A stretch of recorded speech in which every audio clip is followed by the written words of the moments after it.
Okay, so now we're talking about radians. So this is going to pair along almost exactly like our degrees class the other day, but now we're dealing with radians.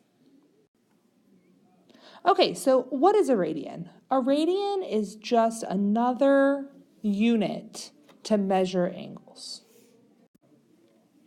So we think of radians very similarly to how we think about degrees, okay? But instead of having a coordinate plane that has 0 degrees, 90 degrees, 180, 270, 360, and so forth, we're using another unit.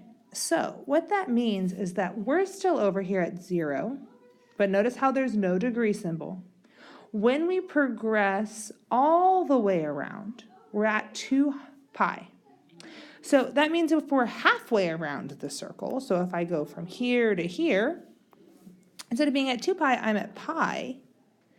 And then if I'm only a quarter of the way, well, that's half of pi.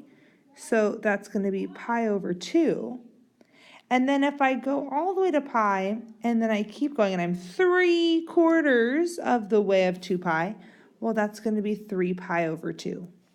So these values are important. Now think about it in terms of fractions, right? So if I draw in, let's say, a circle in here, okay? If we think about it in terms of fractions, well, this is a quarter of a circle, right? So that's a quarter of 360 degrees, right? So that's a quarter of 2 pi. So that means that this would be pi over 2, going all the way across is half of the circle. So if the whole circle is 2 pi, half of the circle is pi. And then if I'm here, I'm going 3/4 of 2 pi because I'm going 3/4 of my circle. And so thinking about it like that will actually be more of a benefit to you. So that means if I ask you to graph something like pi over 6, well, that's pretty easy. I can just draw my coordinate plane and think about, okay, pi over 6, right? That's the same thing as 1/6 of pi. And I know that pi goes all the way over here, and here's 0. So if I'm only a 1/6 of the way in, then I'm going to be something like that, right? Because if I go all the way around, then that's going to be 6/6, right? That's a whole pi. And I'm only 1/6 of the pi into that whole pi. Okay, so thinking about that in terms of my reference angle, and I want you guys to start writing your reference angle as theta ref equals. Okay, so reference angle, in case you don't always write it out, make sure we're writing as theta ref equals, okay, because that's different than our angle measure of theta. Now again, my reference angle is exactly the same as it was before. It goes from here and it drops straight down. So this guy right in here is my reference angle. So reference angle is the shortest way down, and it just so happens to be that it's pi over 6 as well. Okay? Let's think about it in terms of something like, I don't know, same with the 1/6. Let's say it's 5 pi over 6. So again, I draw my coordinate plane. I think 5 pi over 6. Well, that is really, really close to a full pi.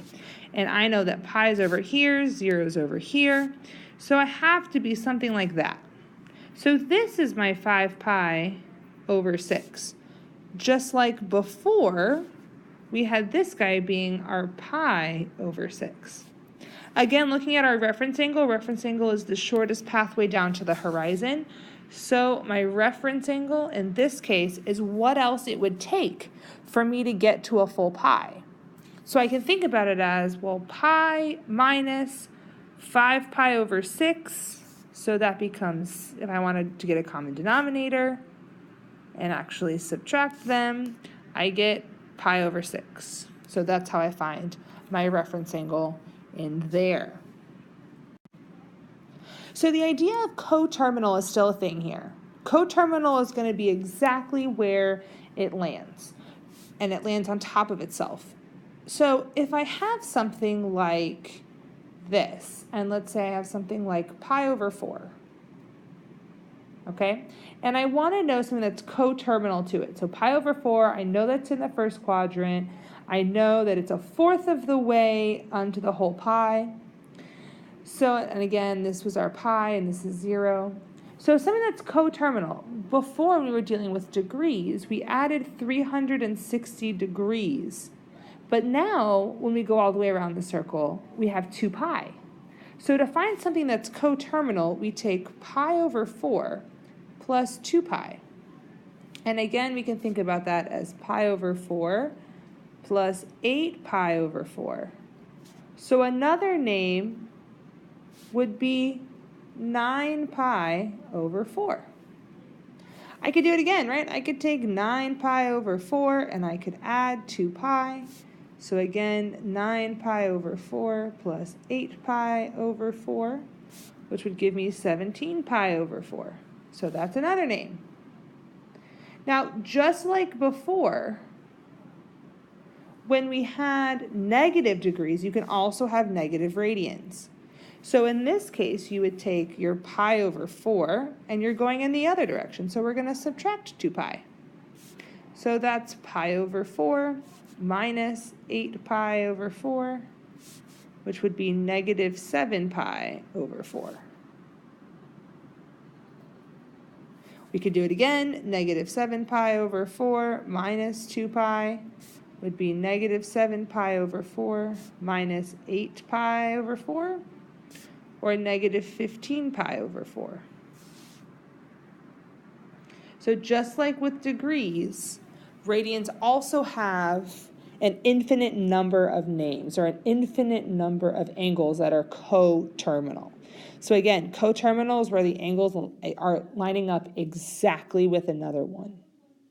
So the same thing would be true if I tell you that you're between 0 and 2 pi, and the terminal side is in quadrant 3 with a specific reference angle measure.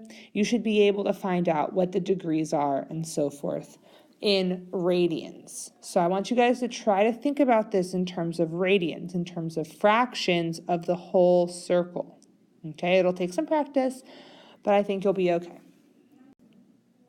Okay, so converting between degrees and radians. So sometimes we see radians that are really complicated and it's hard for us to think about. Or we're just asked to convert it from degrees to radians or radians to degrees. And so to do that, we have a little formula. So we have our degrees. So we always start with our degree measure. So we have our degrees here. And then we're going to multiply by a fraction. And as you notice, in degrees, we have no pi's whatsoever. But in all of our radians, we have pi's. So that means that we need to have pi, and then we divide by 180. Okay, so this is kind of the method that we're going to do. So for example, if I have 60 degrees, and I want to convert that from degrees to radians, I would take 60 degrees times pi over 180, and then that becomes 60 pi over 180. These can reduce, and I'm just left with pi over 3. So that's going to be my radian measure. Going the other way is exactly the same, except one small difference. We're going to take our radians, because that's what we're starting with, and we're going to multiply by the reciprocal. We need to get rid of those pi's, so we need to cancel them. So we can think about these 180s as 180 degrees, and the pi being the radians. So if I wanted to go, if I wanted to go and do pi over 6 to degrees, then we could do pi over 6 times 180 over pi, and that would be 180 pi over 6 pi. Those would cancel, and I'm just left with 30 degrees. So converting backwards and forwards is pretty straightforward. You just have to remember when you're canceling, again, that idea of stoichiometry and removing those units is going to be the most important. Okay, and again, if it helps you to think about it, the degrees are over 1 and the radians are over 1. But typically with radians, we have a fraction, pi over 6, pi over 3, pi over 2, and so forth. So we'll get some practice with this tomorrow.